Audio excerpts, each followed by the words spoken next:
Singer Mangli గారు దేనికండి? నా ఫీలింగ్లో అయితే నాకు వద్దు. ఎందుకు ఆమె బాగానే సంపాదించుకుంటుంది కదా బయట. అలా కాబట్టి సింగర్గా ఒక పర్సన్ తీసుకొచ్చేసి ఇచ్చాడు కరెక్ట్ కదా. ఇప్పుడు డాక్టర్ వస్తారు రేపు ప్రాణాలు కాపాడే దేవుడు అని చెప్పేసి డాక్టర్ ఇచ్చేస్తుంటే మిగతా వాళ్ళు నెరిపప్పలా. లైక్ బ్రో ఇప్పుడు గేమ్స్ ఆడాలంటున్నారు, అక్కడ గొడవలు వేసుకుంటూ ఉండాలి. పొద్దున వస్తాము గొడవలు వేసుకుంటూ ఉండాలి, ఆ శక్తి మనలో ఉండాలి. నెక్స్ట్ వన్ వచ్చేసి గేమ్స్ గట్టిగా ఆడాలి. దాని తర్వాత బయట జనాలందరికీ సింపతి అనేది ఎమోషనల్గా వాళ్ళు కనెక్ట్ అవ్వాలి. మనం ఇవన్నీ టాలెంట్స్ ఉంటాయి కదా. సో అట్లా వాళ్ళు ఏం చేస్తున్నారు, టాలెంట్ అంటే ఇప్పుడు 100 మంది పోయారు అనుకో బ్రదర్, దాంట్లో 20 మందిని తీసుకుంటున్నారు వాళ్ళు, మిగతా 80 మంది వేస్ట్ అయిపోతున్నారు. ఏం చేస్తాం మనం? ఇప్పుడు నీకు ఒక పర్సన్లో ఒక టాలెంట్ కనిపిస్తుంది, నాకు ఇంకో పర్సన్లో టాలెంట్ కనిపిస్తుంది కదా. సో మన మైండ్ సెట్లు డిఫరెంట్గా ఉంటాయి కదా. అలాగా న్యూట్రల్గా ముగ్గురు కలిసి ఒక డెసిషన్ తీసుకుంటారు, వాళ్ళే తీసుకుంటారు టాలెంట్ అంటే. సింగర్ మంగ్లీ గారు దేనికండి? నా ఫీలింగ్లో అయితే నాకు వద్దు. ఎందుకు ఆమె బాగానే సంపాదించుకుంటుంది కదా బయట. ఫేమ్ లేదా? ఫేమ్ ఉంది. డబ్బులు లేవా? డబ్బులు ఉన్నాయి. ఎందుకు రావడం బిగ్ బాస్ నాకు అర్థం కావట్లేదు. బ్రో లిటరల్లీ నేను లాస్ట్ ఇయర్ కూడా చెప్పింది ఇది, ఇప్పుడు కూడా మళ్ళీ చెప్తాను. సెలబ్రిటీని తీసుకురమ్మని చెప్తున్నా కానీ ఎలా అంటే కొంతమంది పాత వాళ్ళు ఉన్నారు కదా, వాళ్ళు కొన్ని సినిమాస్ ఇంకా రావట్లేదు, సో అలా ఉండిపోతున్నారు ఇంట్లో. అలాంటి వాళ్ళు తీసుకురండి బయటకి. ఇప్పుడు మొన్న నవీన్ గారు వచ్చారు కొత్త సినిమాతో. ఇలాంటి వాళ్ళు మొన్నటి దాకా మళ్ళీ ఏంట్రా ఎటుపోయారు అనిపించింది, కొత్త సినిమా తీసుకొస్తున్నారు. సో ఇలాంటి పర్సన్స్ ఎవరైనా ఉంటే వాళ్ళని బిగ్ బాస్ తీసుకొస్తే చాలా బాగుంటుంది అనిపిస్తుంది. ఉంటే బాగున్నదని నేను అనట్లేదండి, కాకపోతే ఆమెకి ఫేమ్ ఉంది, డబ్బులు ఉన్నాయి కాబట్టి. సో అలాంటి పర్సన్ కంటే కూడా ఇంకెవరైనా సరే ఫేమ్ కోసము, ఇంకెవరైనా వాళ్ళ టాలెంట్ నిరూపించుకోవాలనుకునే వాళ్ళు వస్తే బాగుంటుంది ఆ ప్లేస్లో. అస్సలు లేదండి. ఇప్పుడు మనం లాస్ట్ సీజన్ తీసుకున్న సామాన్లే కదా గెలిచారు.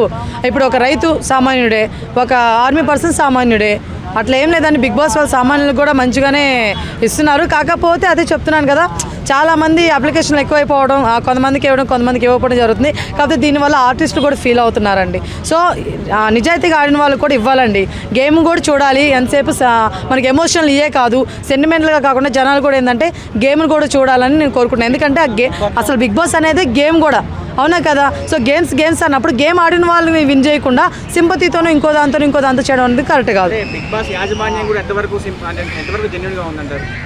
బిగ్ బాస్ నాకు తెలిసినంత వరకు ఒక 60-70% కంటే ఎక్కువ ఉండరండి నిజాయితీ. మిగతాదంతా మామూలే.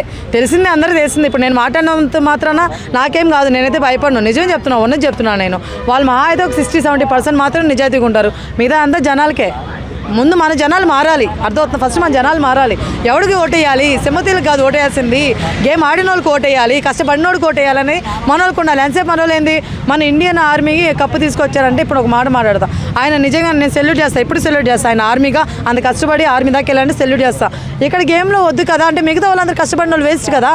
అదేదో 10 మందిని 15 మందిని ఎంతమంది పెడితే అంతమందిని ఆర్మీ వాళ్ళు తీసుకురండి.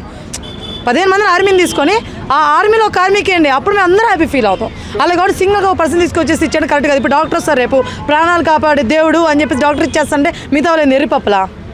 తప్పు కదండి. సో అలా చెప్తున్నా, నేను అది చెప్తున్నా. సామాన్యులైనా సెలబ్రిటీని ఏదైనా సరే న్యూట్రల్గా ఉండండి, న్యూట్రల్ విన్నింగ్ ఇవ్వండి, చాలా బాగుంటుంది. అది జనాలకి చెప్తున్నాను, బిగ్ బాస్కి చెప్తున్నాను.